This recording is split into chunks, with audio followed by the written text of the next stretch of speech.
Fala aí, rapaziada, falar sobre um assunto aqui embaçado, não quer dizer, não tem assunto fácil aqui nesse canal, né? Os ribossomos é a questão da origem da vida, veja bem. Então, vamos ler o texto aí, a gente já vai esclarecendo aí o assunto. Ó, os ribossomos são organelas celulares responsáveis pela síntese de proteínas, quer dizer, são essencialíssimas, são organelas essencialíssimas. Produzem proteínas, né? Que é coisa mais importante que isso. Difícil, né? Então, eles não têm membrana, são organelas não membranosas. Há até alguns que dizem que não são organelas por isso, por não ter essa característica de membranas, né? Estão presentes em todos os organismos vivos, com exceção dos vírus. Apenas os vírus não têm ribossomos. Alguns dizem que os vírus não são seres vivos, né? Questionam essa classificação do vírus como seres vivos. Já uns defendem que sim, os vírus são organismos vivos. Mas de qualquer forma, os vírus dependem, até pelo menos os vírus que a gente conhece, né? Depende de ribossomos para se reproduzir, ou seja, como eles não têm ribossomo, eles precisam de ribossomos de organismos celulares, né? Então, os vírus seriam organismos dependentes de outros organismos que contêm os ribossomos.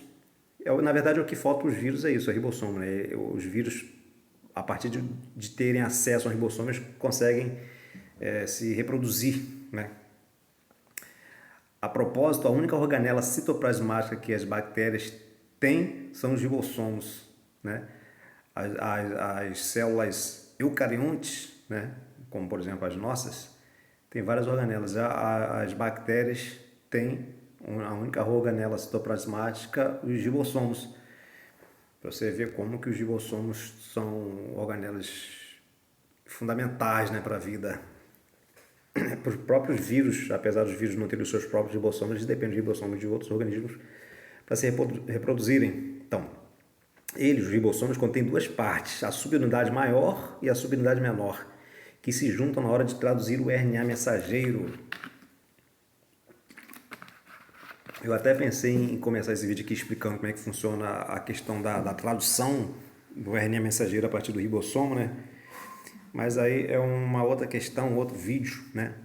Espero aí que ou vocês busquem, se você não está ligado nesse rolê aí da transcrição, da tradução, aliás, que vocês procurem saber porque é interessante para compreender melhor esse assunto aí. Então, os ribossomos contêm duas partes, né? São duas partes que se juntam para formar o ribossomo propriamente dito. Tem a subunidade maior e a subunidade menor. Eles se juntam na hora de traduzir o RNA mensageiro. É na subunidade maior ou superior, subunidade superior, que estão os sítios catalíticos envolvidos na formação das cadeias de aminoácidos. Os ribossomos das células eucarióticas têm 3 sítios, né? Que a gente já vai ver aqui na figurinha, sítio A, P e E. Então, os ribossomos são como máquinas de fazer proteínas, máquinas de decodificação. Rapaziada, esse assunto da origem da vida, aí você já vê que já entra a questão da ordem, desordem, caos, tem a questão da informação, né? A relação entre a vida e a informação, enfim, é assunto daqueles que multidisciplinar, vamos dizer assim, né? Então, os ribossomos são como máquinas de fazer proteínas, máquinas de decodificação, os ribossomos tal como a gente conhece, porque as informações vêm no código genético, né? Vem um RNA mensageiro e o ribossomo decodifica, né, o RNA mensageiro, traduz ele e dá origem às proteínas. Um assunto que é preciso que vocês tenham uma noção para compreender o que eu estou falando, né? Eu até hoje não fiz, eu acho que eu já tenho até um vídeo sobre o lance aí da tradução, transcrição e tradução da informação genética, né? Então, eles próprios são feitos de proteínas e associação com RNA. Então, os ribossomos, conforme a figurinha aqui embaixo, ele tem são duas partes, né? Que são formadas de forma separada, né? E eles se encontram, e quando eles se encontram, ele consegue desempenhar a sua função. Então, tem a subunidade maior, que é a maiorzinha, outra subunidade superior e a subunidade menor. Esse ribossomo, tal como vocês estão vendo aí, ó, um ribossomo é formado por RNA, moléculas de RNA e de aminoácidos, proteínas, né? Então, nos eucariotos são 4 tipos de RNA que compõem, 4 tipos de RNA ribossomal que compõem o ribossomo e cerca de 80 proteínas diferentes, sendo, em termos de proporção, 1/3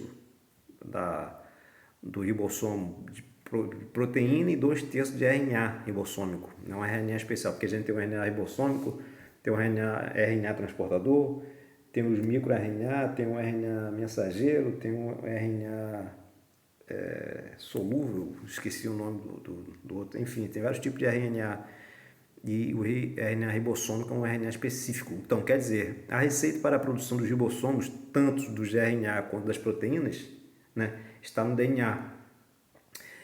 São pedaços do DNA que estão lá, que contém informação para a produção dos RNAs e das proteínas que irão compor o ribossomo, né? E é claro que tem as proteínas mais essenciais que vão dar ordem para a produção das partes mais fundamentais do ribossomo, conforme a gente vai ver mais para frente. Então, no núcleo, nucleolo, né, dentro do núcleo tem uma região específica ali no nucleolo que é onde de fato está sendo produzida essas peças que vão formar o ribossomo, né? Essas peças aí que são esses pedaços de proteína e de moléculas de RNA. Então, cadê isso? No núcleo estão os genes para o RNA ribossômico e as proteínas. Eu nem sei direito como é que se fala RNA, como é que se escreve RNA no plural, né? Mas seria RNA-S. Mas esse S aí daria a impressão de que é RNA solúvel, né? Por exemplo, esse RNA-R é RNA ribossômico, né? As proteínas, sobretudo, dão estabilidade estrutural aos ribossomos. Então, o papel das proteínas na composição dos ribossomos é desempenhar essa função estrutural, né, dos ribossomos. Descobriu-se que existe proteína na estrutura do ribossomo que não estão diretamente ligadas a nenhuma atividade funcional, a não ser na montagem morfológica, estrutural, né, eficiente das subunidades. Aqui, né, o ribossomo, aí a legendazinha aqui, ó. Modelo tridimensional do ribossomo. Proteínas estão representadas em azul, enquanto as cadeias de RNA ribossômico estão representadas em laranja e pêssego. O ponto verde marca o sítio ativo, que catalisa a reação que liga aminoácidos para fazer uma proteína. O sítio ativo, então, do ribossomo é composto de RNA. Então, as moléculas de RNA ribossômico que compõem a estrutura do ribossomo estão geralmente diretamente relacionadas à atividade catalítica da enzima peptiltransferase, que é RNA, né? Pela ação da enzima peptiltransferase, o aminoácido ou sequência de aminoácidos que pertence ao RNA transportador do sítio peptil, sítio P, é transferido e ligado ao aminoácido acoplado ao RNA transportador do sítio aminoácido, sítio A. O sítio A contém ali como se fosse o assentamento do RNA transportador, né, conforme está na figura aqui embaixo, e é no sítio P que a peptidotransferase atua, né, meio que recolhendo o aminoácido que está nesse RNA transportador e ligando uma cadeia polipeptídica que está sendo formada, que é o modo de funcionamento da tradução, como eu falei anteriormente, que seria interessante se você compreendesse melhor antes de ver esse vídeo. Então, é transferido ligado ao RNA. Assim pode-se dizer que a parte essencial do ribossomo é formada pela molécula de RNA. E isso é o fundamental aqui, tá, pessoal? O ribossomo, ele tem o seu núcleo mais fundamental, uma molécula de RNA, que é capaz de fazer essa ligação de aminoácidos, né? Essa síntese aí, ó. Aí que tá na figurinha, né? Ó, toda coloridinha e bonita aí, ó. Esqueci de colocar a fonte. Então, cadeia polipeptídica. Essas bolinhas coloridas aí são os aminoácidos, né? Que várias cadeias de aminoácidos vão formar a proteína. Essas bolinhas que estão agarradas nessa basezinha aí, ó. Essa basezinha cinza são os RNA transportadores. Deixa eu botar um lápis aí, pior que eu tô sem lápis aqui. Vou botar aqui a minha canetinha. É esse aqui, né? Só pra gente ter uma noção. Tá aqui, ó. Esse aqui é o RNA transportador. Esse aqui é o RNA mensageiro. Aqui estão atuando os RNAs ribossômicos, essas bolinhas aqui que são os aminoácidos, né? Conforme foi. Então, acontece. O ribossomo se liga ao RNA transportador, está aqui a subunidade menor, a subunidade maior, se acoplam, né? Em volta sobre o RNA mensageiro que está aqui.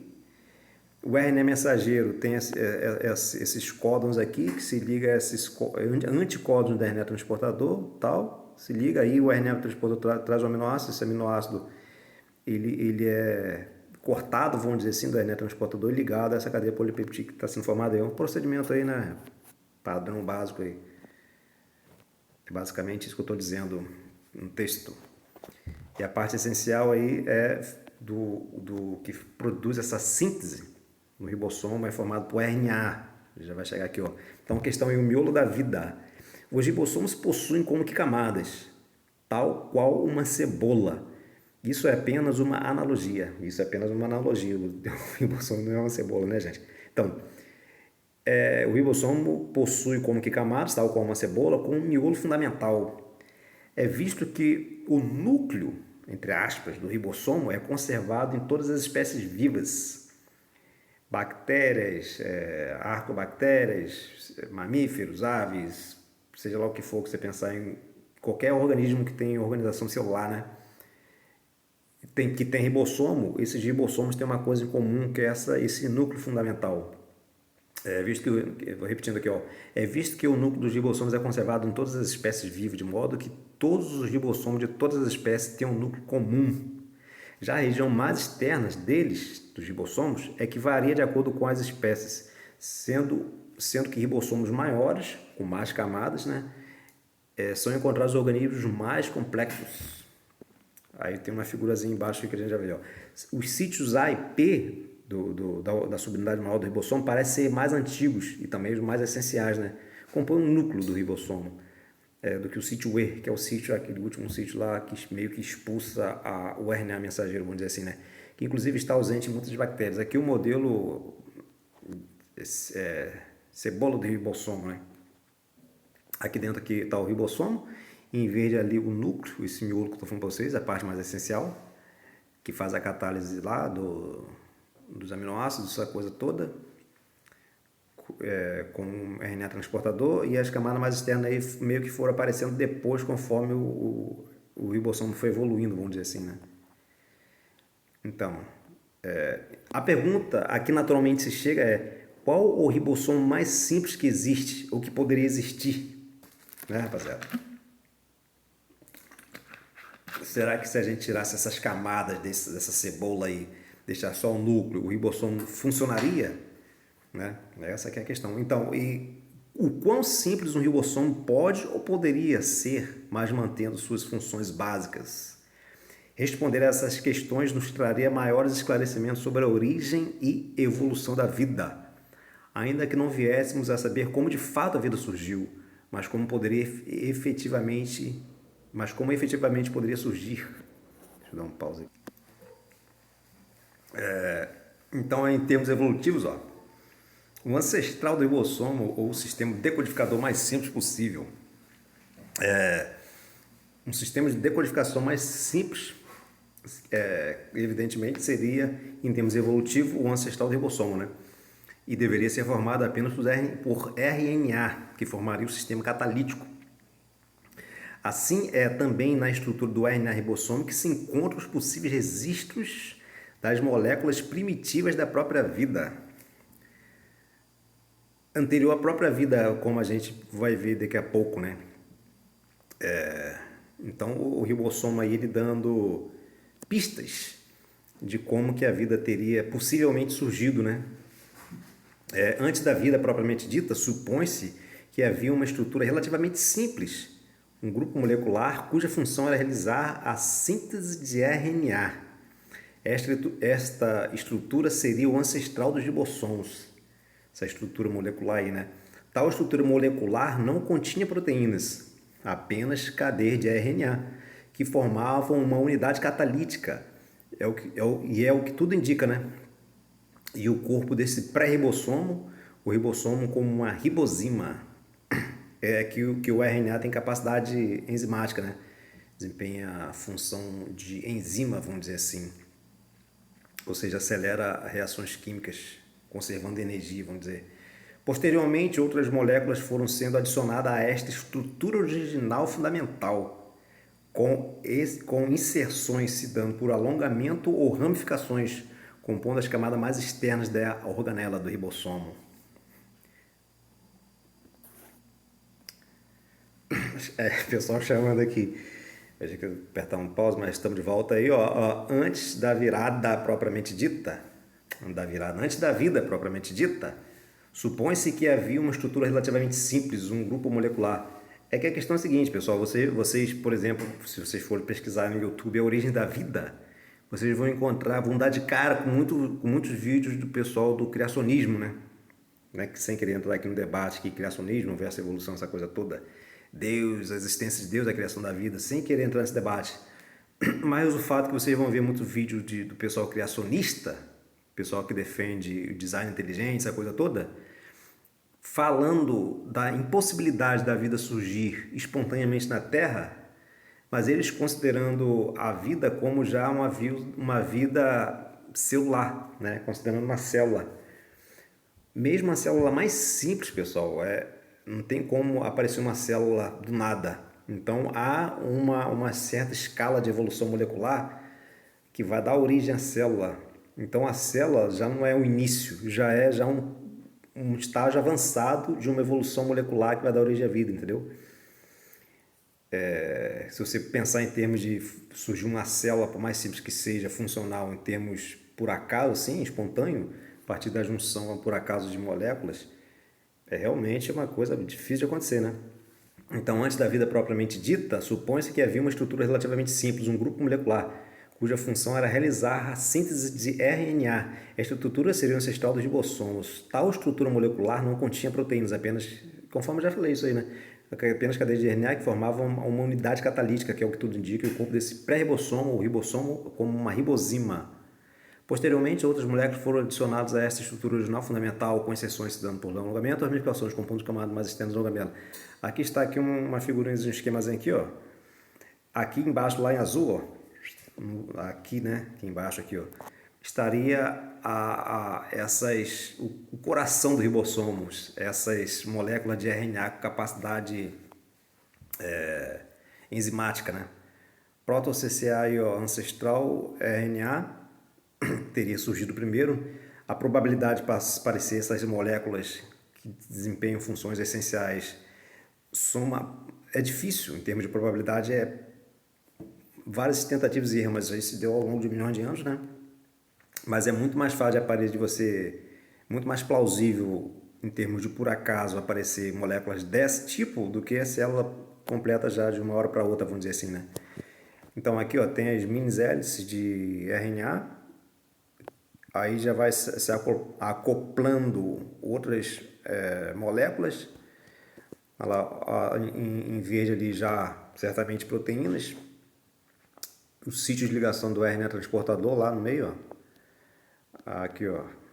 Aí fase 4 aí de amarelo, ó, integração da estrutura, função, evolução correlacionada de LSU, na fase 4, quando as duas subunidades se ligam, né, propriamente dita, ó. Atua em conjunto, codificação e translocação, que é o RNA mensageiro já correndo no meio aí, né? E proteinização, o núcleo comum. Espero que esteja ficando claro. Os ribossomos, por conterem sua estrutura fundamental cadeia de RNA, são elementos do que favorece a hipótese que a vida surgiu como RNA, um mundo de RNA, né? A vida não surgiu com proteína, quer dizer, a pré-vida, vamos dizer assim, né? Mas com RNA. E as proteínas surgiram logo depois, a partir da ação dos próprios RNAs catalíticos. O próprio ribossomo talvez seja a máquina molecular mais antiga da vida. Eles seriam a evolução dos primeiros RNA da Terra. A unidade molecular fundamental na subunidade maior do ribossomo é chamada de centropeptidtransferase, PTC. Ela é capaz de catalisar a união entre dois aminoácidos, ou ribonucleotídeos. O PTC aí é fundamental no ribossomo, né? O ribossomo sem PTC não funciona. Então seria uma afirmação arriscada e apressada dizer que o miolo original da vida está dentro de todos os tipos de vida de organização celular. A molécula de PTC, a molécula de PTC seria como fósforo molecular em atividade até hoje, né? Eita, cara, me desculpe. Então, eis apenas um bom exercício de imaginação que pode, entretanto, motivar mais pesquisa neste sentido. Haja visto a plausibilidade de tal proposta, a hipótese do mundo de RNA para a origem da vida, né? Então, aí algumas considerações aí. Que o ribossomo primitivo poderia atuar tanto como uma ribosima quanto como um genoma primitivo capaz de se autorreplicar. É isso aí. O pessoal do mundo da RNA fala que esses RNAs primitivos eles poderiam fazer cópias dele mesmo, conforme a gente vai ver mais para frente. E também fazer ligação de... tem um brilhozinho. Fazer ligação de aminoácidos. De qualquer forma, o ribossomo, visto que já é uma citação, né? De qualquer forma, o ribossomo visto hoje nos organismos celulares é um claro descendente do LUCA, molecular enquanto tradutor químico primordial. O LUCA é o primeiro organismo vivo, vamos dizer assim, que apareceu. O ancestral comum de todos os seres vivos, que é o tal de LUCA, Last Universal Common Ancestry, não sei como é que se pronuncia isso, mas são iniciais em inglês aí, né? Vida e informação, que a gente já está chegando no final. Dois fatos. Todos os ribossomos das diferentes espécies têm um núcleo fundamental comum, que é o PTC ali, essas moléculas de RNA, né? E quanto mais complexo é o organismo, maior é o seu ribossomo, que são aquelas proteínas que foram aparecendo depois, conforme o ribossomo foi evoluindo, né? Então, esses são dois fatos. Pesquisas com estas moléculas de RNA favorecem a teoria da evolução biológica, que é a oposição aí ao tal dos criacionistas e design, inteligência, essa coisa toda. Então, se pode dizer que os genes são unidades sob seleção natural, tal como Richard Dawkins disse, né, em seu livro Gene Egoísta, do qual eu já gravei um vídeo no canal, muito bom, por sinal. Talvez, se pode dizer que os genes são unidades de seleção natural, a seleção natural atua mais sobre os genes que sobre os organismos propriamente ditos, né? Talvez se possa dizer também que moléculas ainda menores do que os próprios genes podem ter estado sob regime de seleção natural. E o resultado foi a origem de aglomerados moleculares vivos, quer dizer, informacionais e replicantes. Aí é uma coisinha complicada, porque a seleção natural não atua apenas sobre células, né? Mas moléculas mais simples, que são capazes de se replicar e guardar alguma informação, também são vítimas, entre aspas, da seleção natural, né? Aglomerados moleculares coabitando uma mesma região são moléculas que estão se formando, esses aglomerados de RNA e aminoácidos estão se formando, né? E moléculas diferentes na mesma região estão coabitando e mantendo uma relação íntima. Aminoácidos e RNA passaram a interagir e a se relacionar de forma simbiótica, a trocar informações. Dois tipos ou mais tipos de moléculas não vivas, aminoácidos e RNA, teriam começado a coabitar e a trabalhar juntas até produzir um nível maior de ordem dinâmica e complexidade. Ordem dinâmica no sentido de ser moléculas que se estabilizaram, organização não aleatória, mas que guardam uma relação dinâmica de refazer-se, fazer cópias nem sempre idênticas de si mesmas e desintegrar-se. Então, a seleção natural atuaria no sentido de selecionar moléculas mais estáveis e que seriam capazes de se replicar, né? E toda vez que elas se replicam de forma, às vezes, dando origem a moléculas idênticas a ela e com alguma diferença, essas diferenças, às vezes, podem ser positivas e serem selecionadas, né? Então, assim, a vida daria seus primeiros passos quando surgiu uma ordem a nível químico-molecular, quando da emergência de um sistema auto-organizado, aqui é questão do caos, da complexidade, né? De sistemas emergentes, bem embaçado também essa outra área aí que, né? A vida seria então a sofisticação ou evolução, né, em termos bioquímicos, aí, de seleção natural, de um sistema químico molecular de codificação, que o primeiro sistema de codificação seria o próprio RNA, né? O RNA também é capaz de guardar informações, e decodificação, o RNA também é capaz de decodificar a informação contida em outras moléculas de RNA. E essas moléculas seriam capazes de fazer isso de uma forma estável, ao mesmo tempo dinâmica, né? Bom, eu não sei se deu para entender. Isso aqui, ó, eu diria como que atuam os ribossomos, como é que eles fazem o processo de tradução, mas é assunto para outro vídeo. Algumas referências bibliográficas aqui, ó, né? E tem umas imagens que eu gostaria de apresentar a vocês antes de terminar. Tem dois vídeos aqui que eu achei legal aqui, ó, eis aqui uma das referências que eu usei aqui, que eu botei lá, né? São desses autores, Sávio Torres e Francisco Produsimi, da UFJ, que trabalham com esse lance da evolução da vida a partir do mundo da RNA. Vamos ver. Está submetido, está sendo aprovado em breve, por meio da simbiose química. A gente fala, possivelmente, na história da Terra, existiu em algum momento esse chamado mundo do RNA, né? Esse mundo do RNA, uma coisa parecida com o que se propõe hoje no mundo do RNA, que eram moléculas de RNA autocatalíticas que se autorreplicavam, né? E, ao mesmo tempo, existia também nesse mesmo mundo alguns peptídeos que faziam um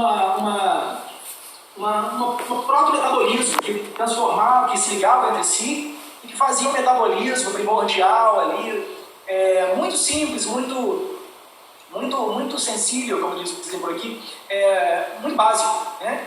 E aí, de repente, esses dois mundos se uniram. É um assunto que não está muito claro nem para químico, nem para biólogo, né?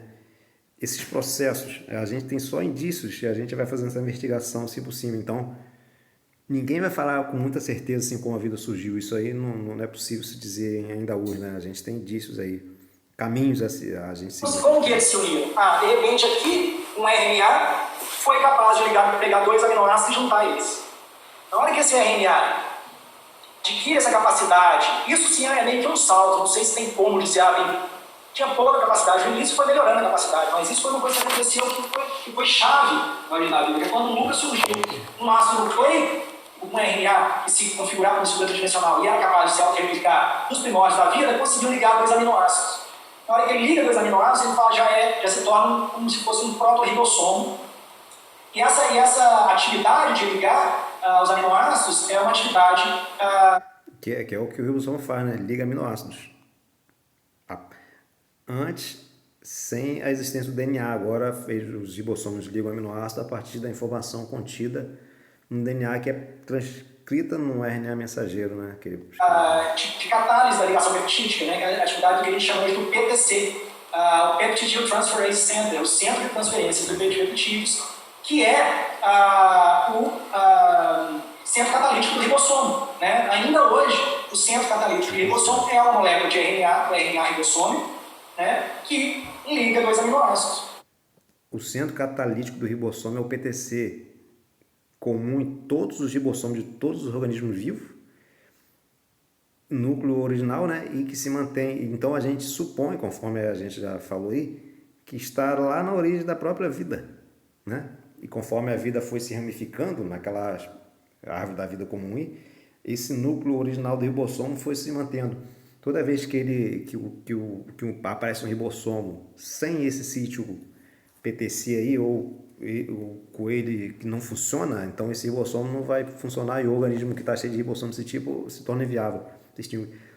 O organismo só é viável com esses ribossomos viáveis, entendeu? E com essa molécula PTC aí funcional. Então, na hora que a nossa proposta da simbiose química é que na hora que isso aconteceu, a vida mais ou menos deu o seu pontapé inicial para começar a se desenvolver, surgir. E na hora que esse PTC... Esse camarada ele defende a vida como capacidade de transmitir informação por sistemas biológicos, né? Então é um pouco uma concepção de vida um pouco mais ampla, que vai além da célula, entendeu? Não é necessário que seja célula, uma célula com ribossomo, por exemplo, e essa coisa toda, para ser vida. Ele considera até os vírus como uma espécie de vida, apesar dos vírus não ter ribossomo, né? Dependendo do ribossomo de outros organismos, mas por sim sua capacidade informacional, né? O PDC que ele chama, esse tRNA antigo, conseguiu ligar esses dois aminoácidos. Ao mesmo tempo que ele fez isso, esses dois aminoácidos também ligaram de volta nele. Na hora que ligaram de volta nele, ele se tornou mais estável naquele ambiente, né? E aí, ele continuou ligando aminoácidos e esses aminoácidos continuaram ligando nele de volta. E essa coevolução, essa colaboração e esse processo todo vai vir a levar a surgimento do ribossomo um tempo depois. A gente não sabe muito bem como, nem muito bem quando, mas a ideia é essa. Tá vendo? A quantidade de coisas que a gente não sabe ainda é muito grande, né? E para terminar aqui, rapaziada, pra gente ver esse último vídeo aqui, um químico falando também sobre esse assunto aí, ó. Tinha outras imagens aqui pra me mostrar aqui, mas o vídeo já tá longo demais. Vou te fazer uma pergunta que não é uma pergunta de fácil resposta, né? Quando a gente está trabalhando ali com a origem da vida, eu acho que é extremamente importante a gente ver qual foi o passo que saiu da química e foi para a biologia, né? A vida surgiu, então aí surge a biologia, vamos dizer assim, né? Aí a gente sai do ramo da química e entra no ramo da biologia. Então, na origem da vida ali, químicos e biólogos, eles estão junto ali, trabalhando junto, né? E a indefinição aí, né, nesse quesito. Como é que, a pergunta que não é tão fácil de responder, mas é mais, cada um vai ter uma percepção, como é que Não é fácil, a pergunta é velha, e até hoje nós estamos batendo cabeça, filho. a partir de qual ponto você acha que ali rompeu a química e começa o que a gente chama biologia? Então, o nível, a que ponto chegou o nível de complexidade, nós não sabemos, tá? Você ainda não se sabe muito bem como é que foi esse, porque o grande problema da questão da origem da vida é o seguinte: você tem uma célula, imagine a célula como um saco, com um monte de coisas lá dentro.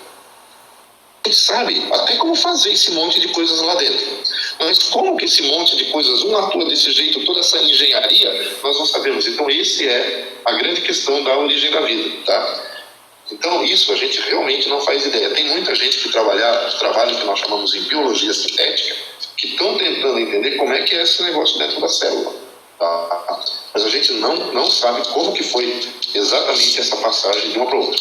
O grande problema dessa questão da origem da vida, sabe? A gente não tem, por exemplo, as condições iniciais do nosso planeta. Sabemos bastante coisa, mas não sabemos todas. Como que foi essa passagem? Nós não sabemos. Então tem uma frase de um pesquisador que eu gosto muito, e eu sempre, quando falo com os meus alunos, eu posso repetir, ele diz uma coisa mais ou menos assim: a origem da vida, ela tem que ser inventada. Nós não sabemos como foi. Então, nós vamos ter que fazer o que? Olha, se fizermos desse jeito, nós podemos fazer um ser vivo a partir de matéria inanimada. Pode ser que se descubra diversas maneiras de se fazer a mesma coisa, tá? Então, realmente, pela falta de informação, nós provavelmente nunca vamos conseguir saber o que exatamente aconteceu. Mas nós podemos usar o que é a nossa engenhosidade e descobrir formas de como poderia ter ocorrido. Tá? Eu acho que esse é o... Que a vida poderia surgir, emergir de diferentes maneiras, né? E adquirir diferentes formas. É o grande lance do estudo da origem da vida. Eu estava conversando... Você vê que é o mesmo boneco. Ele é o sábio que tá no canalzinho lá, depois vocês dão uma olhada lá. Então, rapaziada, só a última imagem pra gente ver aqui, ó. Aqui estarei aqui, né? Cadê? Deixa eu botar aqui, ó. Um lapinho. Jesus, que negócio difícil. Então, opa, volta aqui. Aqui é uma imagem do livro daquele Sávio por Prodocime, eu não lembro o nome do cara. Mas aqui, ó, aqui tá vamos usar lápis aqui. Aqui está a origem da célula. Aí surgiu o primeiro organismo celular, né? Esse organismo celular evolui da origem das bactérias, arqueias e os eucariotos, todas as células que têm núcleo,